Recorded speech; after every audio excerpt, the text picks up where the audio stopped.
Alors, pour ceux qui n'étaient pas là, toute la semaine, nous étions dans un programme de jeûne et de prière. Et chaque soir, quelqu'un devrait passer selon la pensée de l'Esprit de mettre à cœur par rapport à la thématique qui a été donnée. C'est pourquoi j'ai demandé à ce que chacun vienne faire une sorte de conclusion, c'est-à-dire qu'est-ce qu'on doit retenir de ce qui a été dit, qu'est-ce qu'on doit retenir de ces temps de prière. C'est le socle même de ce que nous avons. Parce que à la fin d'un programme, on doit être capable de retenir quelque chose. L'Église doit être capable de retenir quelque chose. S'il y a une recommandation, l'Église doit se conformer à la recommandation qui a été donnée. C'est pourquoi chacun devrait passer pour dire exactement ce que l'Église doit retenir du passage des uns et des autres. J'espère que vous avez pu comprendre quelque chose. Alléluia. Nadine, mets-toi là. Enlevez les sacs. En tout cas, tu étais là depuis. Les sacs dont tu veux déjà assis là. Pas les sacs.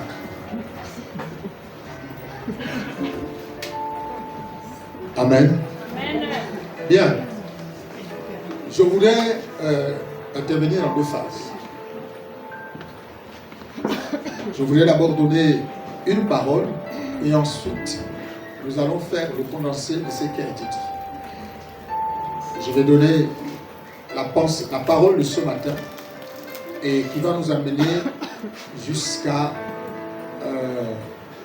jusqu'au condensé de 6 jours de tout ce que nous avons fait, parce que nous allons prier également. Alors, je voudrais qu'on lise Matthieu chapitre 4. Matthieu chapitre 4.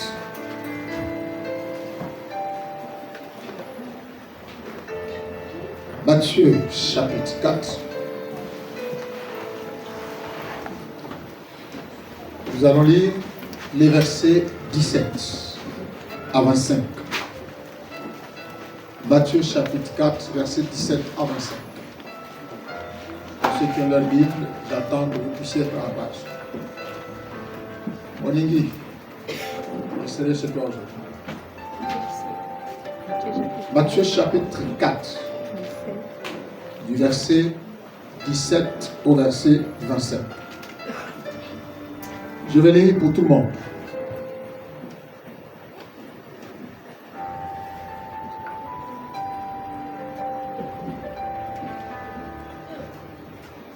Dès ce moment, Jésus commença à prêcher et à dire: repentez-vous, car le royaume des cieux est proche.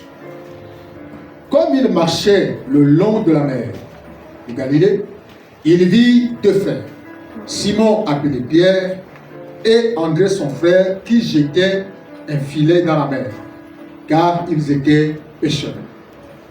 Il leur dit: suivez-moi et je vous ferai pêcheurs d'hommes. Aussitôt, ils laissèrent les filets et le suivirent. De là, étant allé plus loin, il vit deux autres frères, Jacques, fils de Zébédée, et Jean son frère, qui étaient dans une barque avec Zébédée leur père, et qui réparaient leurs filets. Il les appela et aussitôt ils laissèrent la barque et leur père et le suivirent. Jésus parcourait toute la Galilée, enseignant dans les synagogues, prêchant la bonne nouvelle du royaume et guérissant toute maladie et toute infirmité parmi le peuple.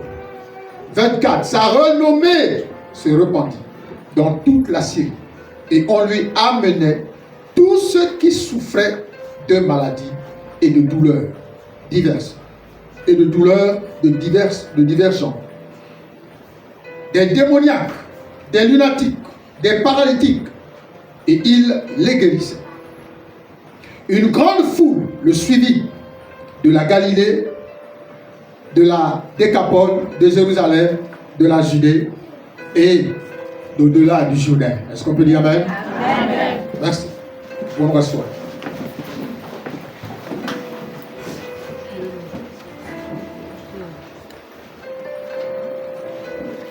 Alors, si je dois donner un thème ce matin, c'est choisi pour sauver. Répétez avec moi, choisi. Je ne t'entends pas. Choisi pour sauver. Alors, change la formulation. J'ai été choisi pour sauver les autres. J'ai été choisi pour sauver les vies. Alléluia. Amen. Alors, lorsque le pasteur a intervenu,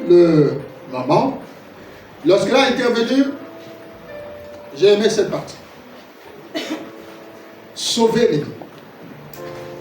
Sauver les vies. Et ce matin, je voudrais nous aider à comprendre quelque chose. Que si aujourd'hui, nous sommes chrétiens, si aujourd'hui tu as été choisi, si aujourd'hui on t'appelle chrétien, si on t'appelle ancien, si on t'appelle pasteur, si on t'appelle collaborateur, si on t'appelle chrétien, tout ce que vous voulez, c'est avant tout pour sauver les hommes. Quelqu'un me comprend? Amen. Avant tout pour sauver les hommes. Alors le texte nous explique clairement la donne. La Bible dit, dès ce moment, Jésus commença à prêcher et à dire, repentez-vous, car le royaume des cieux est proche. Repentez-vous, car le royaume des cieux est proche. Bien aimé, on sort d'un programme de 6 à 7 jours, de 7 jours de prière et de jeûne. Bien aimé, vous ne pouvez pas continuer à demeurer dans les mêmes habitudes pour lesquelles on vous a reproché. On ne peut pas continuer à demeurer dans les mêmes choses pour lesquelles on a passé du temps, ou l'esprit a passé du temps à vous reprendre. Autrement dit, vous n'êtes pas repenti. La Bible dit, repentez-vous. Il commence par repentez-vous. Repentez-vous. La repentance, c'est quoi? C'est regretter. La repentance, c'est quoi? C'est regretter mes erreurs. Regretter ma mauvaise façon de me comporter, de me conduire, de vivre. Et la changer. C'est cela la repentance. Et quand Jésus commence à s'adresser au peuple, aux personnes qu'il appelle, il commence à leur disant, repentez-vous. Ensuite, comme il marchait le long de la mer de Galilée, il vit 2 frères, Simon appelé Pierre et André son frère, qui jetaient un filet dans la mer, car ils étaient pêcheurs. Le verset 19, il leur dit, suivez-moi et je ferai de vous des pêcheurs d'hommes. Aucun pays au monde, on ne pêche les hommes. Jamais d'un. Sauf les naufragés qu'on peut repêcher. Sauf ceux qui sont tombés dans la mer, qu'on envoie les on appelle comment, les plongeurs aller repêcher. Mais dans aucun pays au monde, on ne pêche les hommes. Dans aucun pays au monde, pêcher les hommes est une activité. Jamais. Mais Jésus, quand il va appeler ses collaborateurs, ses disciples, il leur dit, suivez-moi et je ferai de vous des pêcheurs d'hommes. Frère, il y a à réfléchir d'abord deux fois avant de s'engager. Qu'est-ce qu'il veut nous faire comprendre en disant, je ferai de vous des pêcheurs d'hommes? On pourrait commencer à polémiquer. Il n'y a aucun pays au monde où on pêche les hommes. On ne pêche que du poisson. Mais c'est quel homme qu'il va les mettre dans la mer pour que nous puissions les pêcher? Il dit, je ferai de vous des pêcheurs d'hommes. Mais vous savez, quand l'esprit, quand la parole de Dieu t'a touché, quand tu as été au contact même de la parole de Dieu, lorsque tu as été au contact de la parole de Dieu, ton raisonnement même disparaît même sans comprendre.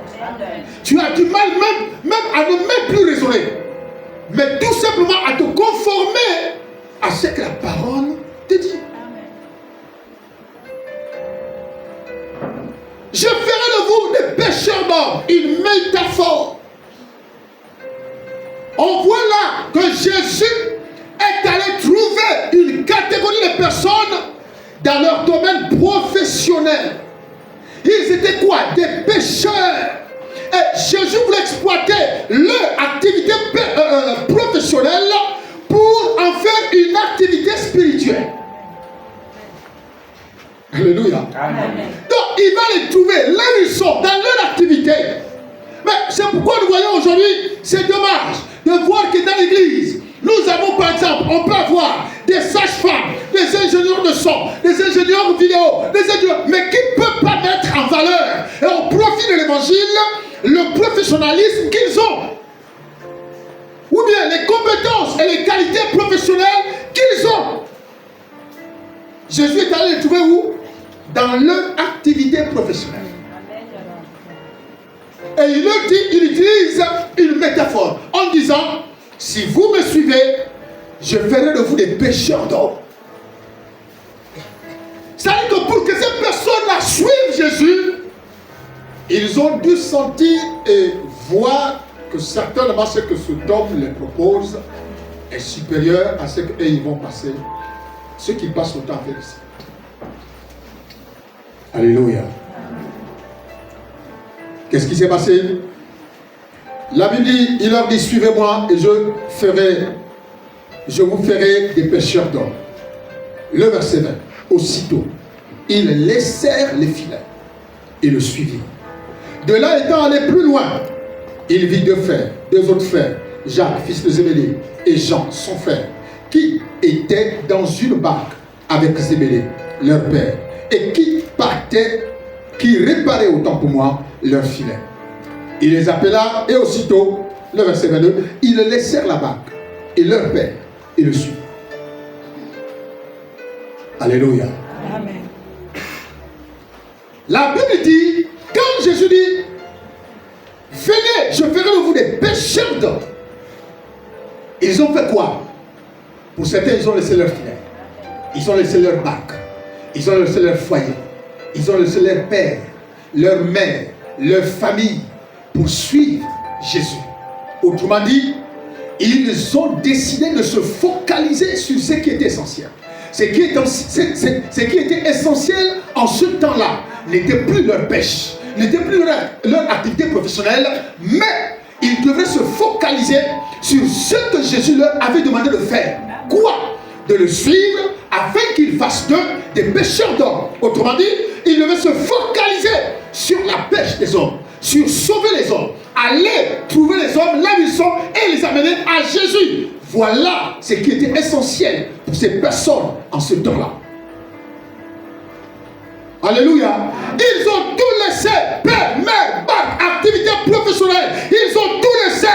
Nous, en 2023, où le Seigneur nous parlait qu'on doit être motivé, ce qui doit nous enthousiasmer, c'est ce qui est utile à l'œuvre de Dieu. Nous, on a fait quoi? Qu'avons-nous fait? On attend une nouvelle vision de la part du Seigneur. Mais là, ce n'est pas. On attend une nouvelle pensée en 2024 de la part de Dieu. Mais si elle ne vient pas. ils ont tout laissé, barque, père, mère, foyer, famille, tout, et aller plus loin dans Marc. Lorsque Marc, Pierre va venir vers Jésus, et il va dire à Jésus, j'ai tout abandonné pour te suivre, toi.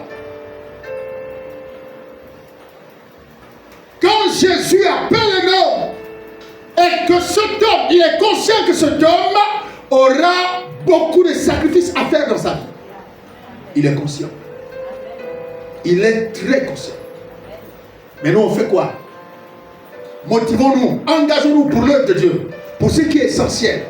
Nous, en quoi? On se bat pour ce qui nous intéresse à nous. On se bat pour nos intérêts. On s'investit pour nos intérêts.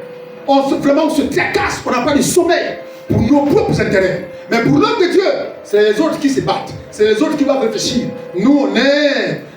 non, c'est qui pour le moment, hein, si je me sens pas bien, je vais faire à l'église quoi? Je vais faire quoi à l'église? Si je n'ai rien à manger, vous voulez que je vais faire quoi à l'église? Le raisonnement même, qui était censé être dans la vie de ces disciples-là, pour poser à ce monsieur la question de savoir, mais c'est quoi pécher les hommes? Mais tu nous appelles, on laisse tout pour te suivre comme des baboules, mais qu'est-ce qu'on gagne? Et ça, c'est sorti plus tard avec Pierre. Et Jésus a dit quoi? Il a dit, Pierre, personne dans ce monde, ayant quitté père, mère, enfant, tout, maison, pour me suivre, pour faire ma volonté, ne retrouvera tout ce qu'il a pas fait. Jésus est conscient. Il savait que quand il disait, laissez ça, laissez et suivez-moi, il savait le pari. Il connaissait, en fait, j'ai envie de dire, l'engagement qu'il prenait face à ces personnes. C'était leur activité. C'est avec ça qu'ils mangeaient. Et Jésus dit, laissez tout ça et suivez-moi. Je ferai de vous le péché d'homme. Est-ce qu'on paye les hommes? Si on pêche les hommes, est-ce que les gens viendront au marché pour les acheter? Pourquoi alors suivre quelqu'un? On voit 1 mois, 2 mois, 3 mois, 1 an, il voit qu'il ne pêche pas les hommes. Mais il continue de suivre Jésus. Il continue de suivre Jésus. Et dans les maisons là-bas, les nouvelles arrivent. Pierre, il n'y a rien à manger. Pierre, les enfants sont malades. Pierre, quand il arrive, il dit c'est bon, oui, d'accord, j'ai compris. Il n'a jamais dit Jésus, depuis que je te suis, je reste d'abord à la maison. J'abandonne d'abord à la maison. Je reste d'abord à la maison. Il faut que je règle d'abord tous mes problèmes pour que je te suive. Non! Il allait voir Jésus pour lui exposer la difficulté. Et il a dit à Jésus, il ne voulait pas en fait dire à Jésus tout ce que la femme lui envoyait comme nouvelle. Il a voulu tout simplement dire à Jésus, parce que la parole qu'il donne, l'attitude qu'il a manifestée vis-à-vis de Jésus, est la pression qu'il recevait de sa maison. Toi, tu es en train de te balader partout avec Jésus. Sache qu'à la maison, les enfants sont malades. Tu es en train de te balader partout avec Jésus. Sache qu'à la maison, il n'y a plus rien à manger. Depuis que tu as laissé ta pêche, sache que c'est la vraie galère maintenant. Alors, toutes ces choses-là arrivaient dans les oreilles de Pierre. Et puis, avec respect, il va voir un jour Jésus. Seigneur, nous, on a tout quitté. Parents, maison, tout, on a tout abandonné pour te suivre. Concrètement, Seigneur, je ne vois pas ma situation s'améliorer. Je ne vois pas ma situation changer. Jésus est conscient lorsqu'il appelle un homme. Jésus sait par où cet homme est passé ou par où il doit passer lorsqu'il choisit un homme. Ne l'oubliez jamais. Ce n'est pas parce que quand vous appelle, Dieu vous élève et vous vous dites que c'est dans les jours qui suivent que non, tout va marcher. Frère, tout le temps que Pierre a fait avec Jésus-là, ils n'ont rien vu. Les choses se sont améliorées, c'est après le départ de Jésus. Mais tout le temps là, ils étaient encore sous la couverture de Jésus. C'est Jésus qui priait pour que les gens mangent, Jésus qui bénissait le pain pour que tout le monde mange, et ils n'ont jamais béni le pain. Ils n'ont jamais prié pour que le pain se multiplie. Mais ils continuent de suivre Jésus. Ils continuent de dormir là où Jésus dort. Même quand il dort, la souffrance monte. Mais comment? Mais après le départ de Jésus, les choses vont changer. Alléluia. Amen. Et je crois qu'ils ont commencé à manger à partir de la pêche. À partir de la pêche des hommes, Dieu a commencé à les bénir. Il faut que tu comprennes que tu es choisi pour sauver quelqu'un. Ne t'estime pas heureux, dis moi je suis chrétien, je suis chrétien, je suis chrétien. La Bible dit quoi? C'est pendant que Jésus prêchait la parole. C'est pendant que Jésus prêchait la bonne nouvelle que les malades étaient guéris, que les démons étaient chassés. Regardez. Avez-vous vu une fois quand vous lisez les évangiles où les apôtres ont prié pour quelqu'un dans la synagogue et la personne a été guérie? Non. On se rend compte que ça c'était du domaine du ressort de Jésus. Et ils avaient les miracles, c'est quand ils partaient.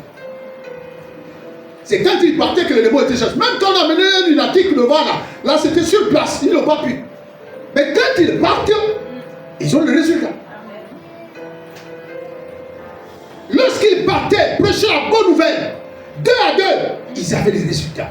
Les démons sortaient, les malades étaient guéris.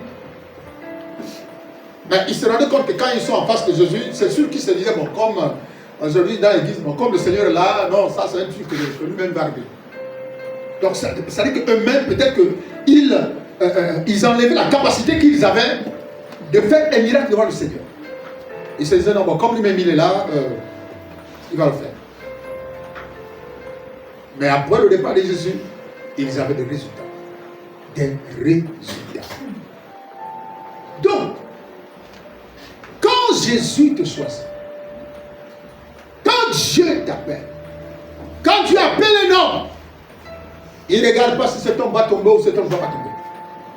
Il ne regarde pas si cet homme-là va avoir un tel comportement ou aura un tel comportement. Dieu regarde le potentiel qu'il met en l'homme. Il sait que cette personne peut être un canal de bénédiction pour sauver les hommes. Amen. Judas, au-delà du fait qu'il allait se pendre, mais il a sauvé les gens. Avant sa mort, il a sauvé les gens. Donc il y a des gens qui sont aussi à cause de Judas. Mais Judas n'y est pas. Quelqu'un comprend? Alléluia. Amen. Il y a des gens qui sont aussi à cause de Judas, mais Judas n'y est pas.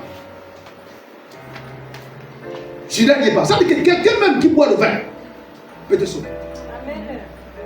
Quelqu'un qui a une mauvaise conduite peut t'aider à te connecter à Jésus. Amen. Si lui-même il ne va plus, ça, toi au moins tu es connecté au Seigneur. Ça ne te regarde pas. Alléluia. Amen. Parce qu'il y a des gens, non, je peux pas venir à l'église, lui là il a une mauvaise conduite, il s'est conduit mal, il s'est conduit. On ne vient pas dans l'église pour regarder quelqu'un. L'église n'est pas un lieu où on vient, qui est là-bas, c'est chrétien, oh je ne viens pas plus. Un impoli comme ça, je ne viens pas dans l'église là. Oh, c'est Christian qui a fait l'église là.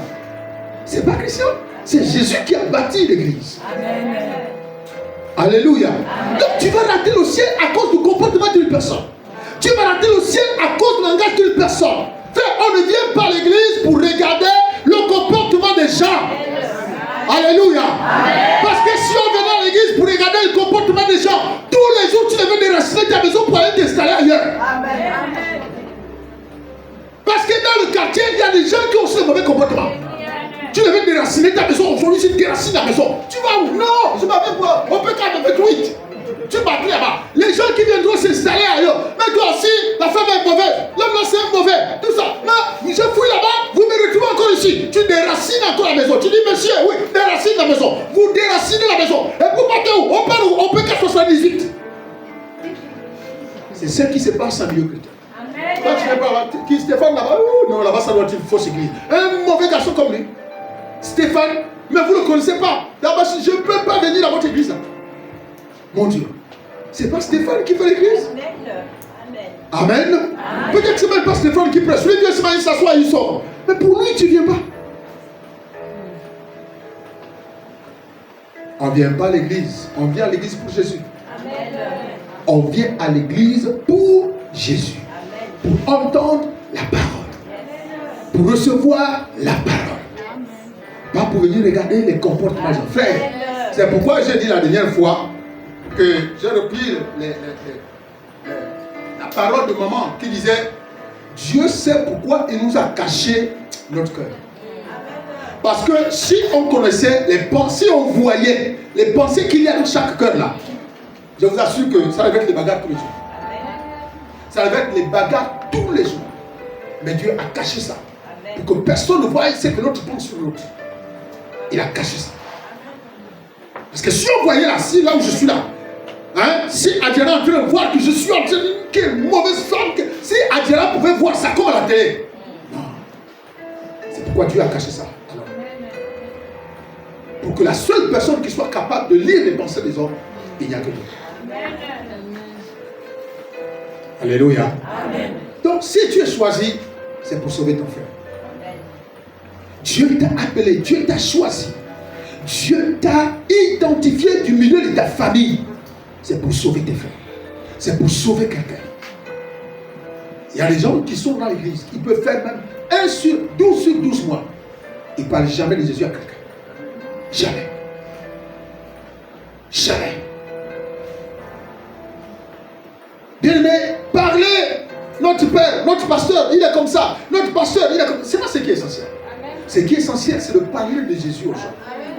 C'est Jésus qui est essentiel. Parler de Jésus aux hommes. Le monde a besoin de Jésus. Les familles ont besoin de Jésus. Notre corps là a besoin de Jésus. Donc, parlez de Jésus aux hommes. Ne parlez pas de notre pasteur. Notre pasteur il est comme ça. Notre pasteur il voit. Notre pasteur il fait. Laissez ça. La Bible dit, la renommée de Jésus se répandit. La renommée par rapport à quoi? Par rapport aux actes qu'il posait. Par rapport à ce qu'il accomplissait. En fait, ce sont les œuvres que Jésus accomplissait qui lui précédaient partout. Ce sont les œuvres. Alléluia. Non, papa, je suis allé prêcher l'évangile, j'ai vu Stéphane quelque part, et je lui ai dit non, il faut venir voir papa, papa il a l'œil, papa il a l'oreille. Ne parlez pas de papa, parlez de Jésus. Quelqu'un me comprend? Parlez de Jésus à ces personnes. Ces personnes ont besoin de Jésus, elles n'ont pas besoin de papa. Elles ont besoin de Jésus. Parce que moi je ne peux rien leur apporter, mais Jésus lui ici. Jésus est capable de guérir leur corps, capable de leur sauver de leur maladie, capable de leur bénir, capable d'accomplir des choses extraordinaires, capable d'accomplir des miracles dans leur vie. Amen. Le pasteur ne peut pas le faire. Amen. Amen. C'est Jésus. Donc si tu es choisi là, c'est pour que tu sois son bras séculier. Si tu es choisi, c'est pour que tu sois son relais. Si tu es choisi, ce n'est pas pour porter l'étiquette. Je suis pasteur. Je suis ancien. Je suis collaborateur. Mais tu ne parles même pas de Jésus. Donc, toi, tu penses que Jésus t'a pris là. C'est pour que tu aies dit à toute ta famille que je suis le collaborateur. Je suis l'ancien. Mais c'est pour que tu puisses gagner des personnes à Jésus. C'est pour que tu puisses sauver une vie. Gagner une vie à Jésus. C'est ça notre responsabilité. Il a dit, je ferai de vous des pêcheurs d'hommes. La mission principale que Jésus a confiée à l'église, c'est de faire de l'église pêcheurs d'hommes. Sauver les hommes. C'est la première chose. Pas pour chasser les démons. Pas pour des miracles. Non, c'est non. Pour sauver les hommes. Dans Marc chapitre 16, il dit quoi? Voici les miracles qui accompagneront. C'est que les miracles accompagnent ceux qui sont motivés pour l'essentiel. Les miracles accompagnent ceux qui font l'œuvre de Dieu. Les miracles accompagnent ceux qui vont parler de Jésus au sort. Là, les miracles vous accompagnent. Et on voit la palpabilité de la puissance de Dieu. Amen. Alléluia. Amen. Voilà ce qu'il faut comprendre. Tu es choisi du milieu de ta famille. Du milieu de ta famille. C'est pour sauver les gens. Ne t'arrête jamais de parler de Jésus à quelqu'un. Amen. Amen. Ne t'arrête jamais. Combien d'opportunités tu as? Combien de fois Dieu a mené des personnes vers toi? Des amis, des collègues, des parents, d'expliquer les problèmes, tout ce que tu sais. Mais toi, tu n'as jamais saisi l'opportunité. Tu n'as jamais compris que c'est certainement l'opportunité. Cette personne a besoin d'entendre Jésus. Cette personne a besoin de Jésus dans sa vie. Alléluia. Amen. Maintenant, plus que quand quelqu'un a besoin de Jésus, il lui faut quoi? Un foyer. Là, tu peux dire, écoute, je peux t'inviter demain à l'église. Ou bien allons à l'église. C'est comme ça. mais c'est pas non, on va aller. Papa, lui, c'est un prophète. Lui, là, oh, lui, maintenant. Allez parler de Jésus. Amen. Amen. Dites ce que Jésus est capable de faire. Même si dans ta vie, tu as l'impression que tu n'as pas encore expérimenté ça. Mais tu dois être convaincu qu'il est capable de le faire. Alléluia. Amen. Ce n'est pas même moi-même là. Il me manque 100 francs. J'ai même du mal à dire que je suis donné aux gens 100 francs. Non. Si tu n'as pas, ce n'est pas que Dieu n'est pas capable. Si tu n'as pas, ce n'est pas qu'il manque à Dieu la capacité de le faire. Si tu n'as pas, tu ne l'as pas. Mais tu peux pas douter du fait que Dieu est capable de le faire. Amen. Alléluia. Amen. Alléluia. Amen. Donc, bien aimé, c'est ce qu'il fallait comprendre. Ils ont tout laissé. Ils ont tout laissé. Père, mère, barque, les filets, tout ce qu'ils avaient là. Ils ont laissé. Je ne sais pas s'ils ont donné ça même à d'autres. Bon, écoutez, prenez. Allez-y, prenez. La Bible dit, ils ont tout laissé pour suivre qui? Jésus. En 3 ans, qu'est-ce qu'ils ont gagné avec Jésus? Rien. Si ce n'est manger tous les soirs avec lui. La preuve avec les disciples disaient même à Jésus que non, Seigneur, la foule là ne te suit pas parce qu'ils sont convaincus de la parole. La foule là te suit parce qu'ils mangent. Comme tu leur donnes à manger, c'est pourquoi ils sont là. Et c'est pas mauvais. Alléluia. Amen. Quand tu t'occupes bien de quelqu'un quelque part, c'est pas bien. J'ai vu ça. Vous savez, moi j'ai lu beaucoup les statuts des gens. Quand quelqu'un est bien quelque part, on prend soin de lui et il ne peut pas quitter facilement.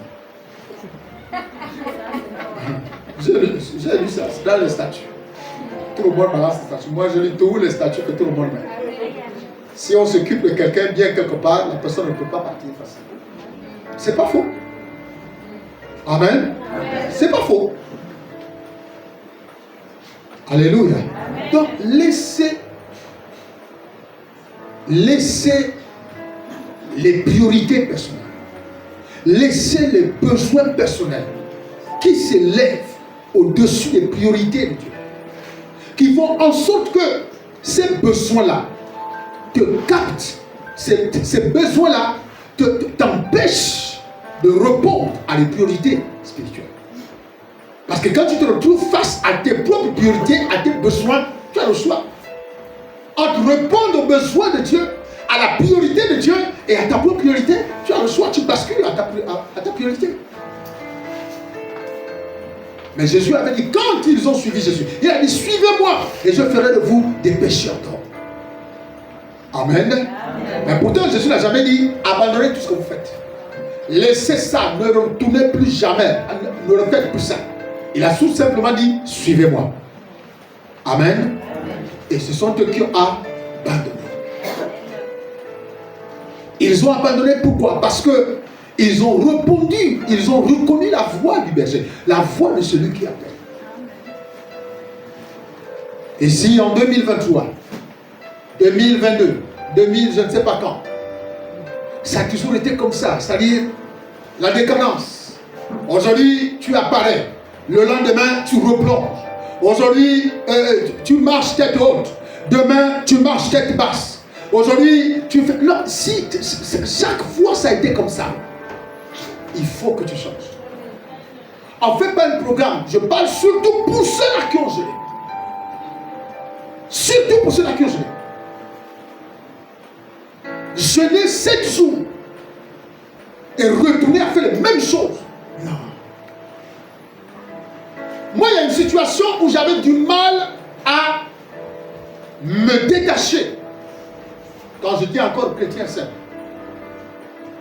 J'ai dû jeûner 1 mois pour détruire la chair. J'ai dû jeûner 1 mois pour détruire cette chose-là. Et puis c'est parti. On ne fait pas un programme comme ça. Et puis c'est comme si de rien n'était. On recommence toujours la même chose. Les mêmes reproches, les mêmes réprimandes. C'est les mêmes choses, rien n'a changé. Tu n'as pas connu la repentance.